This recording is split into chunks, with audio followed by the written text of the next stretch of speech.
सबको जय मसीह की। प्रभु के नाम में आप सबका मैं स्वागत करता हूँ।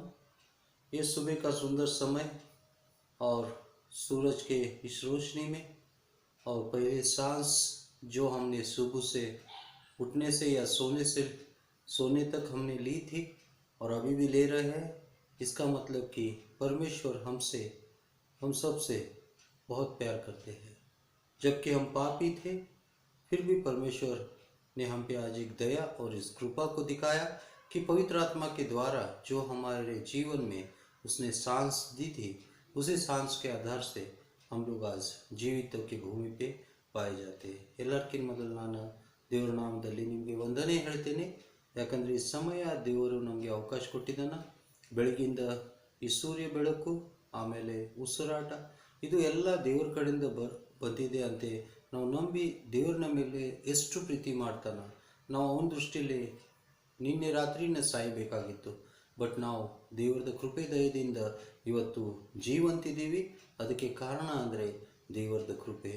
ಇವತ್ತಿಂದ ವಾಕ್ಯದ ಧ್ಯಾನಗೋಸ್ಕರ ನಾವು ಮತ್ತೆ ಅದು 1ನೇ ಅಧ್ಯಾಯ 18ದಿಂದ 25 ಈ वचनಗೆ ನಾವು ध्यान ಮಾಡುವ। सो आज के दिन में हम लोग मत्तिया के पहले अध्याय में 18 से 25 के इस वाक्य का हम लोग अध्ययन करेंगे। और इस अध्ययन में हमें जो कुछ भी प्रभु यीशु मसीह के बारे में और हमारे जीवन के बारे में और आज की परिस्थिति के बारे में जो कुछ भी परिवर्तन हमारे जीवन में करना है, आत्मिक रीति से बदलना है, उस बात को जानने के लिए, समझने के लिए और उस पर आगे बढ़ने के लिए परमेश्वर प्रभु हमारी सहायता करे। इसके लिए हम छोटी सी प्रार्थना से ये आरंभ करेंगे।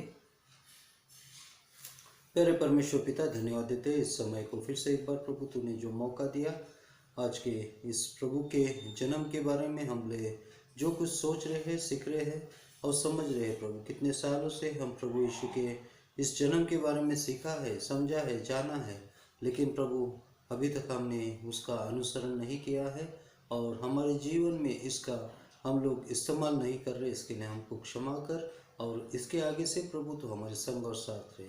सबसे प्यारे प्रभु यीशु को हम धन्यवाद देते हुए सारी प्रार्थनाएं प्रभु यीशु के नाम से मांगते, सुन और कबूल कर। हाँ, इल्ले ನಾವು ನೋಡುವಾಗ ಮತ್ತಾಯ ಅದು 1ನೇ ಅಧ್ಯಾಯ 18ದಿಂದ 25ದಲ್ಲಿ ಯೇಸು ಸ್ವಾಮಿದ ಜನ್ಮ ಅಥವಾ ಯೇಸು ಸ್ವಾಮಿದ ಹುಟ್ಟಿದು ಹಬ್ಬ ಅಥವಾ ಹುಟ್ಟಿದು ದಿವಸ ಬಗ್ಗೆ ಅಥವಾ ಹೇಗೆ ಯೇಸು ಸ್ವಾಮಿ ಹುಟ್ಟಿದಾನ ಅದರ ಬಗ್ಗೆ ಇಲ್ಲಿ ಮಾತಾಡಿದ್ದಾರೆ। ಅದಕ್ಕಿಂತ ಮೊದಲು ನಾವು ಆದಿಕಾಂಡ ಮತ್ತಾಯದಲ್ಲಿ 1ನೇ ಅಧ್ಯಾಯ 1ರಿಂದ 7 ಮಟ್ಟ ನಾವು ಓದಿದ್ದೀವಿ। ಅಲ್ಲಿ 4 ಹೆಣ್ಮಕ್ಕಳದ ಹೆಸರುಗಳು ಇದೆ। ಅವರು ಯಾರಂದರೆ ತಾಮಾರಳು, ರಹಾಬಳು, ಬತ್ಷೆಬಾಳು, ಆಮೇಲೆ ರೂತಳು। ಸೊ ಈ ರೀತಿಯಿಂದ ಈ ಸ್ತ್ರೀಯರು ನೋಡಿದೆ ನಾವು ಯಾವ ರೀತಿಯಿಂದ ಅವರು ಪಾಪಿ ವಂಶದಲ್ಲಿ ಅವ್ರದ್ದು ವಂಶ ಪಾಪಿ ಇತ್ತು ಅಂದರೆ ಕೂಡ ಯೇಸು ಸ್ವಾಮಿದ ಜನ್ಮ ಯಾಕೆ ಅಲ್ಲೇ ಆಗಿತ್ತು ಮತ್ತು ಅದರಾಗಿಂದ ಕೆಲವು ವಿಷಯಗಳು ನಾವು ಕಲ್ತಿದ್ದೀವಿ। ತಾಮಾರ ಅಂದರೆ ಉತ್ತತ್ತಿ ಅಥವಾ ಖಜೂರ ಅಂತೀವಿ, ಸೊ ಪಾಮ್ ಡೇಟ್ಸ್। ಆಮೇಲೆ ರಹಾಬ್ ಅಂದರೆ ಬ್ರಾಡ್ ಅಥವಾ ವಿಸ್ತೃತ್ ಅಥವಾ ದೊಡ್ಡವಾಗ ಅಥವಾ ಲಾರ್ಜ್ ನಾವು ಹೇಳ್ಬೋದು। ಆಮೇಲೆ ನಾವು ರೂತಳು ಅಂದರೆ ಫ್ರೆಂಡ್ ಅಥವಾ ಕಂಪ್ಯಾನಿಯನ್ ಅಥವಾ ಒಂದು ಸ್ನೇಹಿತ। ಸೊ ಆ ರೀತಿಯಿಂದ ಇಲ್ಲಿ ನಾವು ನೋಡಿದ್ದೀವಿ। ಆಮೇಲೆ ಬತ್ಷೆಬ ಅಂದರೆ ಓತ್ ಆಫ್ ಡಾಟರ್ ಅಥವಾ ಒಂದು ವಾಗ್ದಾನದ ಮಗಳು। ಸೊ ಈ ರೀತಿಯಿಂದ ಇದರಿಗೆ ನಾವು ಇಂಟರ್ಪ್ರಿಟೇಷನ್ ಮಾಡುವಾಗ ಅಥವಾ ಇದರಾಗಿಂದ ಆತ್ಮಿಕ ಸತ್ಯ ತೆಗೆಯುವಾಗ ಯೇಸು ಸ್ವಾಮಿ ಯಾವಾಗಲೂ ಯೆರೂಸಲೇಮದಲ್ಲಿ ಶಿಲ್ಬೆ ಮೇಲೆ ಹೋಗು ಮೊದಲೇ ಫಸ್ಟ್ ಟೈಮ್ ಅವರು ಎಂಟ್ರಿ ಮಾಡಿದರು ಅಥವಾ ಅವ್ರು ಪ್ರವೇಶ ಮಾಡಿದರು, ಆ ಸಮಯದಲ್ಲಿ ಜನರು ಎಲ್ಲರೂ ಖಜೂರ್ ಗರಿ ತಗೊಂಡು ಯೇಸು ಸ್ವಾಮಿಗೆ ಸ್ವಾಗತ ಮಾಡಿದರು। ಆ ರೀತಿಯಿಂದ ನಮ್ಮ ಜೀವನದಲ್ಲಿ ಕೂಡ ನಾವು ಯೇಸು ಸ್ವಾಮಿಗೆ ಸ್ವಾಗತ ಮಾಡಬೇಕು। ಆಮೇಲೆ ರಹಾಬಳು ಅಂದರೆ ಲಾರ್ಜ್, ದೇವರದು ಒಂದು ಅಗಾಧವಾದ ಪ್ರೀತಿಗೆ ನಾವು ಅಂಗೀಕಾರ ಮಾಡಿ ಸ್ವೀಕಾರ ಮಾಡಿ ನಾವು ಅವನಿಗೆ ನಾವು ಪಶ್ಚಾತ್ತಾಪ ಪಡ್ಕೊಂಡು ನಾವು ಒಂದು ಮಾರ್ಗದಲ್ಲಿ ನಡಿಬೇಕು ಅಂತೆ ಅದು ಒಂದು ವಾಕ್ಯದ ಅರ್ಥ ಆಗ್ತೈತೆ। ಆಮೇಲೆ ರೂತಳು ಅಂದರೆ ಫ್ರೆಂಡ್ ಅಥವಾ ಕಂಪ್ಯಾನಿಯನ್ ಅಥವಾ ಯೇಸು ಸ್ವಾಮಿ ಯೋಹಾನ 15:14 ಹೇಳಿದರು, ನಾನು ನಿಮಗೆ ಈಗ ಆಳ ಅಂತ ಹೇಳುವುದಿಲ್ಲ, ನೀವು ನನ್ನ ಸ್ನೇಹಿತರಾಗಿರ. ಸೊ ಅದಕ್ಕೆ ಯೇಸು ಸ್ವಾಮಿ ನಮಗೆ ಒಂದು ಸ್ನೇಹಿತ ಅಂತ ಹೇಳ್ತಾನೆ. ಆಮೇಲೆ ಪ್ರಾಮಿಸ್ ಅಂದರೆ ವಾಗ್ದಾನ ಅಥವಾ ವಾಗ್ದಾನ, ಡಾಟರ್ ಆಫ್ ಓತ್ ಅಂತ ಇದು ಅರ್ಥ, ವಾಗ್ದಾನ, ದೇವರು. ಇದು ಯೆರೂಸಲೇಮ್ ಬಗ್ಗೆ ನಾವು ಹೇಳ್ಬೋದು. ಯೆರೂಸಲೇಮ್ದಿಂದ ನಮಗೆ ಸಿಕ್ಕಿದ್ದು ಈ ವಾಗ್ದಾನ ಏನಂದರೆ, ಯೇಸು ಸ್ವಾಮಿ ಶಿಲ್ಬೆ ಮೇಲೆ ಒಂದು ಕಳ್ಳಾಗಿ ಏನು ಹೇಳಿದ ಅಂದರೆ, ಇವತ್ತು ನೀನು ನಮ್ಮ ಸಂಗಡೆ ಪರದೇಶದಲ್ಲಿ ಇರ್ತೀಯ. ಸೊ ಈ ರೀತಿಯಿಂದ ನಾವು ನೋಡ್ತಾ ಇದ್ದೀವಿ 4 ಮೀನಿಂಗ್ ಅರ್ಥ ನಮ್ಮ ಜೀವನದಲ್ಲಿ ನಾವು ಯೇಸು ಸ್ವಾಮಿಗೆ ವೆಲ್ಕಮ್ ಮಾಡಬೇಕು. ನಾವು ಯೇಸು ಸ್ವಾಮಿದ ಅಗಾಧವಾದ ಪ್ರೀತಿಗೆ, ದೇವರ ಲೋಕದ ಮೇಲೆ ಪ್ರೀತಿ ಮಾಡಿದ್ದು ಅದಕ್ಕೆ ನಾವು ಅಕ್ಸೆಪ್ಟ್ ಅಥವಾ ಅಂಗೀಕಾರ ಮಾಡಬೇಕು. ಆಮೇಲೆ 3ನೇ ನಾವು ಫ್ರೆಂಡ್ ಆಗಬೇಕು. ಆಮೇಲೆ ನಾವು ದೇವರು ಕೊಟ್ಟಿದ್ದು ವಾಗ್ದಾನ, ಯಾಕೆಂದರೆ without obeying the commandments no promise will be fulfil. So ನಾವು ಯಾವುದು ಒಂದು ಆಜ್ಞೆಗಳು ಪಾಲನೆ ಮಾಡಲಿಲ್ಲ ಅಂದರೆ ನಮ್ಮ ಜೀವನದಲ್ಲಿ ವಾಗ್ದಾನಗಳು ನೆರವೇರಿಸೋದಿಲ್ಲ. ಸೊ ಆ ರೀತಿಯಿಂದ ಇಲ್ಲಿ ನಾವು ನೋಡಿದ್ದೀವಿ ಇವತ್ತು.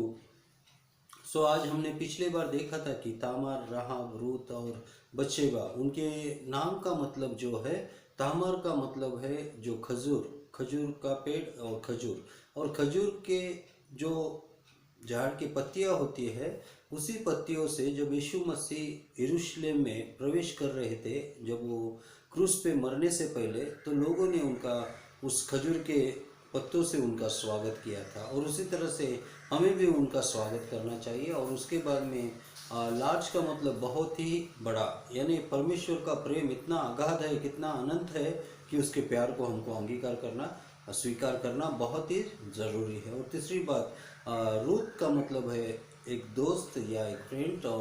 और इसलिए यीशु मसीह यूहन्ना 15:14 में कहते हैं कि अभी मैं तुम्हें गुलाम नहीं, बल्कि अभी मैं तुम्हें अपना दोस्त कहता हूँ, अपना मित्र कहता हूँ।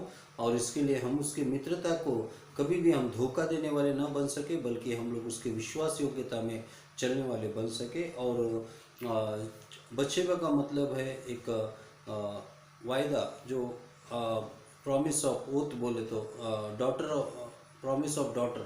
सो जो है विश्वास की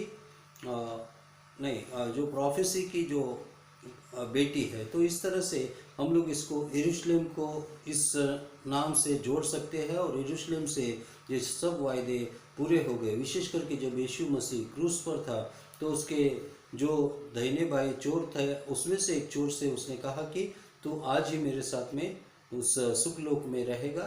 और यहाँ पे हम लोग देखते हैं कि यीशु मसीह ने वायदा पूरा किया। और भाई आज हम लोग बहुत ही जल्दी यीशु मसीह के जीवन के, उसके जन्म के बारे में सोचने वाले, और वहाँ पे बहुत ही गहन अध्ययन के द्वारा प्रभु के वचन हमसे आज क्या कहता है और हम क्या समझते हैं और हमें क्या करना चाहिए। और मतीहा का मतलब गिफ्ट ऑफ गॉड।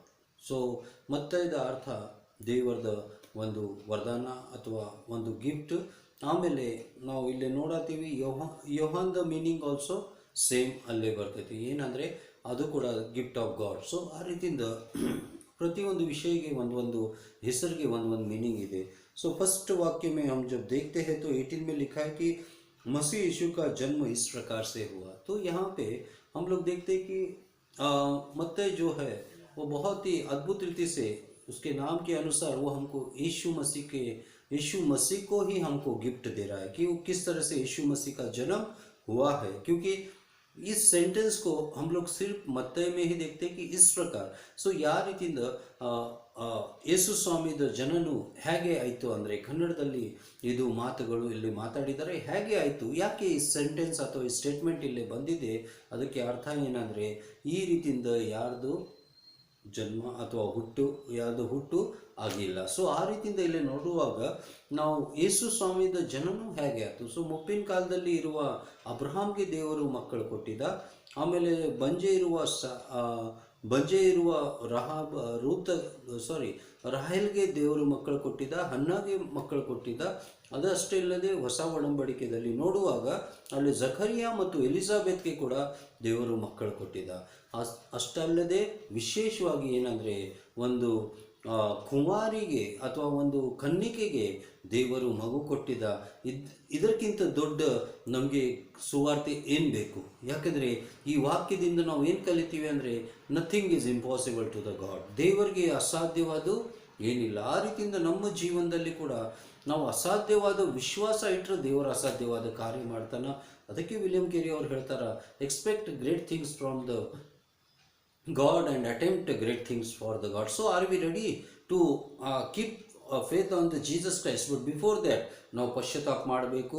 ನಮ್ಮ ನಮ್ಮದು ಜೀವನ ಮಕ್ಕಳ ಹಾಗೆ ಆಗಬೇಕು ಅಂದರೆ ನಾವು ಇತರರಿಗೆ ಕ್ಷಮೆ ಮಾಡೋರಾಗಬೇಕು. ನಮ್ಮ ಸ್ವಭಾವದಲ್ಲಿ ಪರಿವರ್ತನೆ ಆಗಬೇಕು. ಮತ್ತು ಇದು ಎಲ್ಲ ಪರಿವರ್ತನೆ ಮಾಡೋದಕ್ಕಿಂತ ಮೊದಲು ನಾವು ಪಶ್ಚಾತ್ತಾಪ ಮಾಡಿಕೊಂಡು ಯೇಸು ಸ್ವಾಮಿಗೆ ಅಂಗೀಕಾರ ಮಾಡಬೇಕು. ಯೇಸು ಸ್ವಾಮಿದ ಕೆಲಸ ಕಾರ್ಯಗಳು, ಯೇಸು ಸ್ವಾಮಿದ ಜೀವನ ಮತ್ತು ದೇವರ ವಾಕ್ಯ ಓದಿ, ದೇವರ ವಾಕ್ಯ ಮತ್ತು ಪ್ರಾರ್ಥನೆ ಮಾಡಿದ್ರೆ ಅವಾಗ ದೇವರ ಆತ್ಮ ನಮ್ಗೆ ಏನು ಮಾಡ್ತಾನೆ ಅಂದರೆ ಪ್ರತಿಯೊಂದು ವಿಷಯಗಳು ನಮಗೆ ಅವನು ನಮಗೆ ಒಂದು ओपन माड़ी ಹೇಳ್ತಾನ. सो आ रीतिंद यहाँ पे हम लोग देखते हैं कि जब हम लोग यीशु मसीह को अपने जीवन में पश्चाताप के रूप से हम स्वीकार करते हैं, तो यीशु मसीह के पास जो आते हैं, जैसे कि 2 कोरिन्थियंस 5:17 में लिखा है कि वो पुराना सृष्टि चला जाके अभी नया सृष्टि होता है. तो उसमें जो कुछ भी पुराना था वो चला जाएगा. इसी ರೀತಿಯಿಂದ ನಾವು 2 कोरिन्थियंस 5:17 ನಾವು ನೋಡಿದ್ದೀವಿ, ಯಾರು ಯೇಸುನ ಕ್ರಿಸ್ತನ ಬಳಿಗೆ ಬರ್ತಾರೋ ಅವರು ನೂತನ ಸೃಷ್ಟಿ ಆಗ್ತಾರೆ. ಸೊ ಆ ರೀತಿಯಿಂದ ನಾವು ಕ್ರಿಸ್ತನ ಬಳಿಗೆ ಬರಬೇಕು ಅಂದರೆ ನಾವು ಪಶ್ಚಾತ್ತಾಪ ಪಡೋದು ಭಾಳ ಮುಖ್ಯ ಇದೆ. ಸೊ ಆ ರೀತಿಯಿಂದ ನಾವು ಫಸ್ಟ್ ವಾಕ್ಯ ನಾವು ನೋಡ್ತಾ ಇದ್ದೀವಿ. ಸೊ आगे हम लोग देखते हैं कि उनकी माता मरियम का विवाह यूसुफ से तय हो चुका था. इससे पहले उनमें सहवास होता यह मालूम हुआ कि मरियम गर्भवती है और वह गर्भ पवित्र आत्मा के द्वारा है. तो यहाँ पे हम लोग देखते हैं कि यूसुफ का और मरिया का ऑलरेडी एंगेजमेंट हो चुका था. तो उन्होंने डिसाइड किया था कि अभी हमारा जो भी एंगेजमेंट है, अभी हम लोग शादी के लिए आगे बढ़ेंगे. ನಾವು ನೋಡ್ತಾ ಇದ್ದೀವಿ ಅಲ್ಲೇ ಯೋಸೆಫ್ ಮತ್ತು ಮರಿಯಳುದು ಒಂದು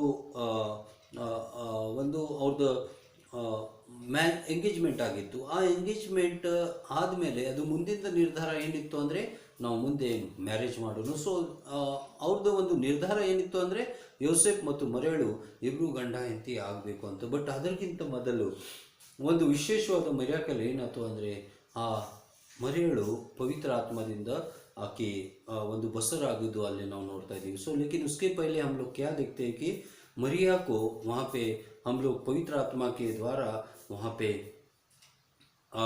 बच्चा उसके पेट में है ये समझ में आया. ನಮ್ಮ ಪ್ರಿಯ ಜನರೇ, ಈ ಮಗು ಯಾರಿದ್ದ ಅಂತ ನಮಗೆ ಗೊತ್ತಿದೆ. ಸೊ ಅದಕ್ಕೆ ನಾವು ಕೂಡ ಕ್ರಿಸ್ತನಿಗೆ ನಮ್ಮ ಹೃದಯದಲ್ಲಿ ನಾವು ಜನನ ಕೊಡಬೇಕು ಅಥವಾ ನಾವು ಹುಟ್ಟಿಸ್ಬೇಕು ಅಂದರೆ ನಾವು ಪವಿತ್ರ ಆತ್ಮದಿಂದ ನಾವು ನಡೆಯೋರಾಗಬೇಕು. ನಮ್ಮ ಜೀವನದಲ್ಲಿ ಯೇಸು ಸ್ವಾಮಿದ ವಾಕ್ಯಗಳು, ಪ್ರಾರ್ಥನೆಗಳು ಮತ್ತು ಯೇಸು ಸ್ವಾಮಿದ ಆತ್ಮದಿಂದ ನಾವು ನಡೆಯೋರಾದ್ರೆ ನಮ್ಮ ಜೀವನದಲ್ಲಿ ಯೇಸು ಸ್ವಾಮಿ ಪವಿತ್ರ ಆತ್ಮದಿಂದ ಹುಡ್ತಾನೆ. ಮತ್ತು ಈಗ ನಾನು ಭಾಳ ಸಲ ಒಂದು ಪ್ರಶ್ನೆ ಮಾಡ್ತೇನೆ, ಯೋಸೇಫದ ತಂದೆ ಯಾರು? ಮತ್ತು ಭಾಳ ಜನ ಹೇಳ್ತಾರೆ ಯೋಸೇಫದ ತಂದೆ ಜೋಸೆಫ್ ಇದ್ದಾನೆ. ಐ ಆಮ್ ಸಾರಿ ಯೇಸುದ ತಂದೆ ಯಾರು? ಸೊ ಭಾಳ ಸಲ ಜನ ಹೇಳ್ತಾರೆ ಜೋಸೆಫ್ ಇದ್ದಾರೆ. ಸೊ ಆಮೇಲೆ ನಾನು ಹೇಳ್ತೀನಿ ಇನ್ನೊಂದು ಸಲ ನೀವು ಓದಿ ಅದು. ಸೊ ಅದ್ರಾಗೆ ಏನು ಬರೆದಿದೆ, ಆಕೆ ಪವಿತ್ರ ಆತ್ಮದಿಂದ ಬಸರಳು ಆಗಿದ್ಲು. सो इले ನಾವು ನೋಡುವಾಗ यहाँ पे हम लोग क्या देखते हैं कि बहुत से बार मैं पूछता हूँ कि यीशु मसीह के पिता कौन है, तो एक बहुत ही सिंपल और साधारण उदाहरण लोग देते हैं कि यूसुफ है. लेकिन मैं कहता हूँ कि उनको प्रभु का वचन और भी अच्छे से पढ़िए. तो वहाँ पे लिखा है कि पवित्र आत्मा के द्वारा यीशु मसीह का जन्म हुआ है. और यहाँ पे हम लोग समझ सकते हैं कि पवित्र आत्मा ही यीशु मसीह का पिता है. इल्ले ನಾವು ಅರ್ಥ ಮಾಡಬಹುದು ಏನಂದ್ರೆ ಯೇಸು ಪವಿತ್ರ ಆತ್ಮನು ಯೇಸು ಸ್ವಾಮಿದ ತಂದೆ ಇದ್ದಾರೆ. ಈಗ ಫಾರ್ ಎಕ್ಸಾಂಪಲ್ ನಮ್ಮ ಸರ್ನೇಮ್ ಇಂಡಿಗಿರಿ, ಸೊ ನಮ್ಮ ಮಗದ ಸರ್ನೇಮ್ ಕೂಡ ಇಂಡಿಗಿರಿ ಆಗ್ತೈತಿ. ಸೊ ಆ ರೀತಿಯಿಂದ ಸ್ವಲ್ಪ ಸಮಯಕ್ಕೋಸ್ಕರ ನಾವು ಯೆಹೋವ ದೇವರದ ಸರ್ನೇಮ್ ಅಡ್ಡೆ ಸರ್ ನಾವು ಹೋಲಿ ಸ್ಪಿರಿಟ್ ಅಥವಾ ಪವಿತ್ರ ಆತ್ಮ ನಾವು ಇಡೋನು. ಆಮೇಲೆ ಅವನ ಮಗದ ಸರ್ನೇಮ್ ಕೂಡ ಪವಿತ್ರ ಆತ್ಮ ಆಗ್ತಾನೆ.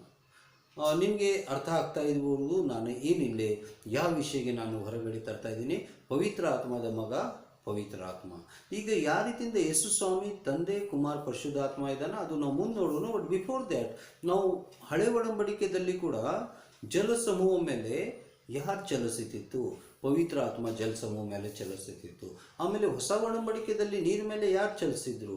ಸೊ ಯೇಸು ಸ್ವಾಮಿ ಚಲಿಸಿದ್ರು. ಸೊ ಆ ರೀತಿಯಿಂದ ನಾವು ಪವಿತ್ರ ಆತ್ಮದ ಗುಣಧರ್ಮ ಅಥವಾ ಗುಣತತ್ವಗಳು ನಾವು ಯೇಸು ಸ್ವಾಮಿದಲ್ಲಿ ನೋಡ್ಬೋದು. ಆ ರೀತಿಯಿಂದ यहाँ पे हम लोग देखते हैं कि यीशु मसीह पवित्र आत्मा का बेटा पवित्र आत्मा ही है.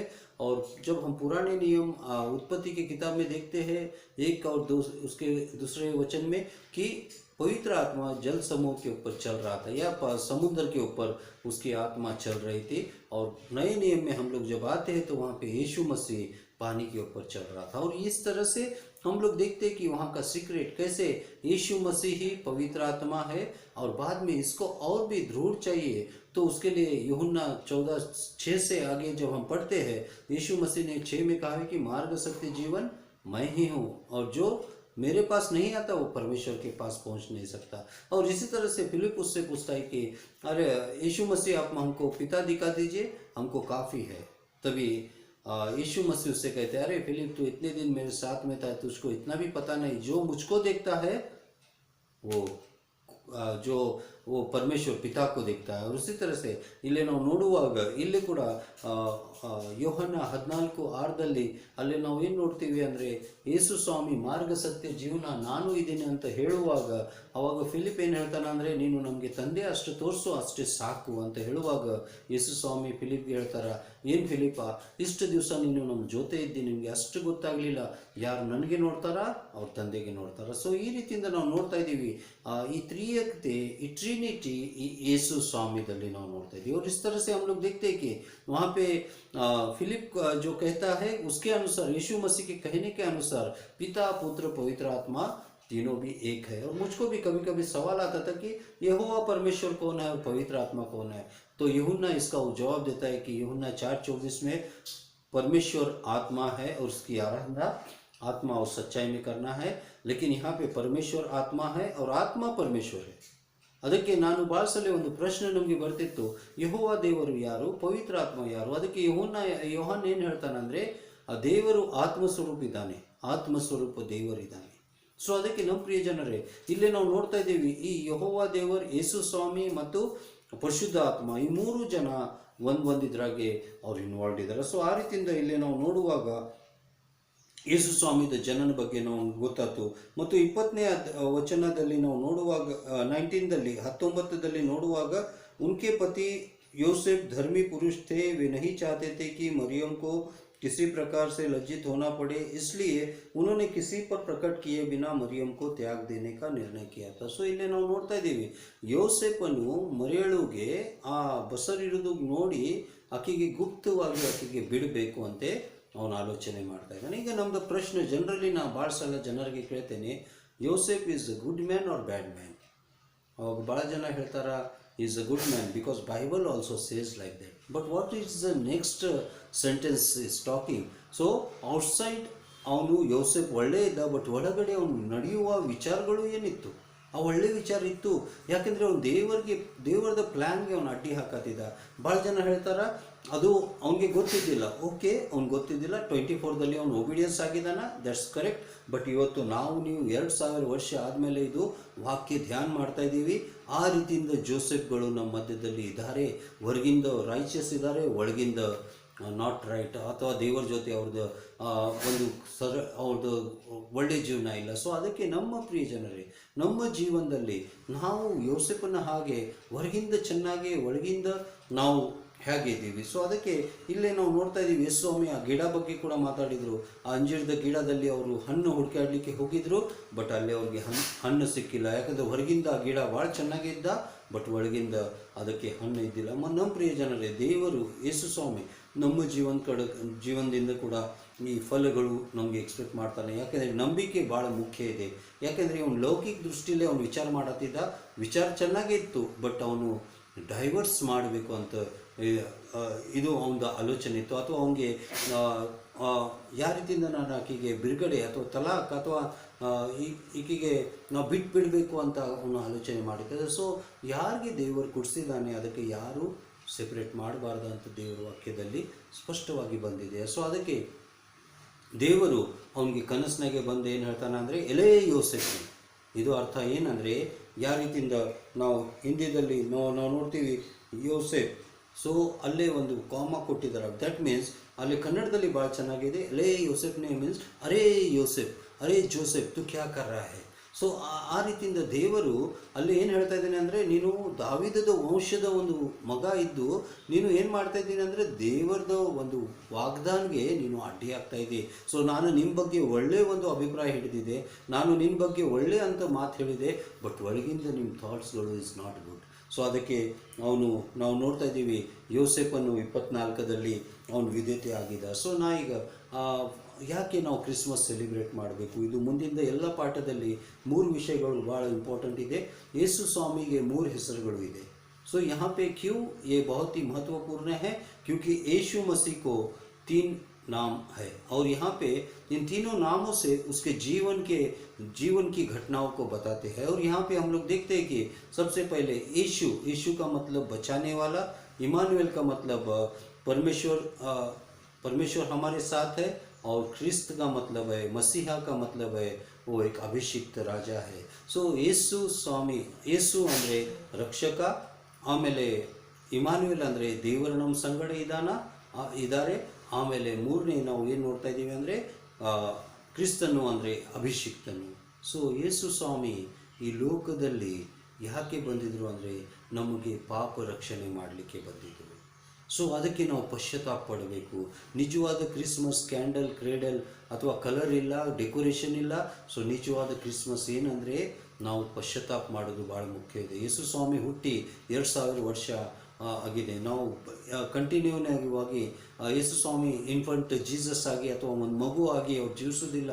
ಯಾಕೆಂದರೆ ನಾವು ರೆವಲ್ಯೂಷನ್ದಲ್ಲಿ ನೋಡುವಾಗ ಯೇಸು ಸ್ವಾಮಿಗೆ ಒಂದು ಬಿಳಿ ಕೂದಲ ಅಂತ ತೋರಿಸಿದ್ದಾರೆ, ಒಂದು ಹಿರಿಯರ ಥರ ಅವ್ರಿಗೆ ತೋರಿಸಿದ್ದಾರೆ. ಸೊ ಅದಕ್ಕೆ ಯೇಸು ಸ್ವಾಮಿ ಈಗ ನ್ಯಾಯ ವಿಚಾರಣೆ ಮಾಡಲಿಕ್ಕೆ ಬರ್ತಾ ಇದ್ದಾರೆ. ಸೊ ಅದಕ್ಕೆ ನಾವು ಇಲ್ಲಿ ನೋಡ್ತಾ ಇದ್ದೀವಿ, ನಾವು ಯೇಸು ಸ್ವಾಮಿಗೆ ಅಂಗೀಕಾರ ಮಾಡಬೇಕು. 2ನೇ ಇಮಾನ್ಯುಯಲ್ ಅಂದರೆ ನಾವು ದೇವರದ ಅನ್ಯೋನ್ಯತೆಯಲ್ಲಿ ತರಲಿಕ್ಕೆ ಯೇಸು ಸ್ವಾಮಿ ಈ ಲೋಕಕ್ಕೆ ಬಂದಾನ. ಅದಕ್ಕೆ ಅವ್ರು ಹೇಳ್ತಾರೆ, ಇಸ್ರಾಯೇಲ್ದಲ್ಲಿ ತಪ್ಪಿ ಹೋದ ಜನರಿಗೆ ಹುಡುಕಾಡಿ ನಾವು ದೇವರ ಬಳಿಗೆ ತರಲಿಕ್ಕೆ ಬಂದೇನೆ ಅಂತ ಯೇಸು ಸ್ವಾಮಿಯ ಒಂದು ಉದ್ದೇಶ ಇತ್ತು. ಆಮೇಲೆ ನಾವು ನೋಡಿದ್ದೀವಿ, ಕ್ರಿಸ್ತನ ಅಂದರೆ ಅಭಿಷಿಕ್ತನು. ಯೇಸು ಸ್ವಾಮಿ ಒಂದು ದಿವಸ ನಮಗೆ ನ್ಯಾಯ ವಿಚಾರಣೆ ಮಾಡಲಿಕ್ಕೆ ಬರ್ತಾನೆ. सो उसके लिए हमको पश्चाताप करना बहुत ज़रूरी है, क्योंकि यीशु का मतलब है बचाने वाला, पापों से छुड़ाने वाला. क्या हमने पाप से अपने आप को छुड़ाया है? तो यीशु मसीह के पास हम पश्चाताप से आएंगे तो यीशु मसीह हमें क्या करेगा? पाप से हमको अलग करेगा और परमेश्वर से हमको मिलवाएगा. और एक दिन जब यीशु मसीह राजा होके या क्रिस्त होके या अनॉइंटेड होके जब आएगा तो हम उसके साथ चले जाएंगे. तो क्रिसमस का मतलब सिर्फ कैंडल, केक और क्रेडल नहीं या डेकोरेशन नहीं, लेकिन हमारे जीवन में हमको यीशु मसीह को अपना समय, यीशु मसीह को अपना जीवन और यीशु मसीह को अपना हर एक चीज़ हमको समर्पण करना चाहिए. और जैसे हम लोग देखते हैं कि लूका में मत्ती में आगे 2 अध्याय में हम लोग 11 में देखते हैं कि उन लोगों ने सबसे इम्पोर्टेंट थिंग्स उन्होंने दिया. सबसे प्रथम जो दुनिया के लिए भी प्यारा हो और एक स्पिरिचुअलिटी के लिए भी एक गोल्ड के समान हमारा जीवन हो. और उसी तरह से दूसरा उसने हम लोग देखते हैं कि वहाँ पे लोबान दिया, जो धुआं, जो बास बढ़ाता है, जो सुहास देता है, उस तरह से हमारी गवाही भी होनी चाहिए. और तीसरा गंधरस, जो तेल का एक रूप है, जो पवित्र आत्मा का एक रूप है.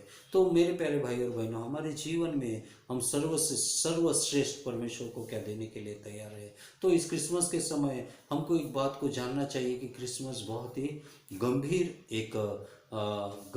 एक जो सेलिब्रेशन है, क्योंकि यीशु मसीह जब पैदा हुए थे तो करीबन बहुत से बच्चों को हेरोद राजा ने मारा था, ये हम जानते हैं. और ये लोग जो थे, ये जो है यीशु मसीह के पहले रक्त साक्षी या उन्होंने जो है गवाह दिया था.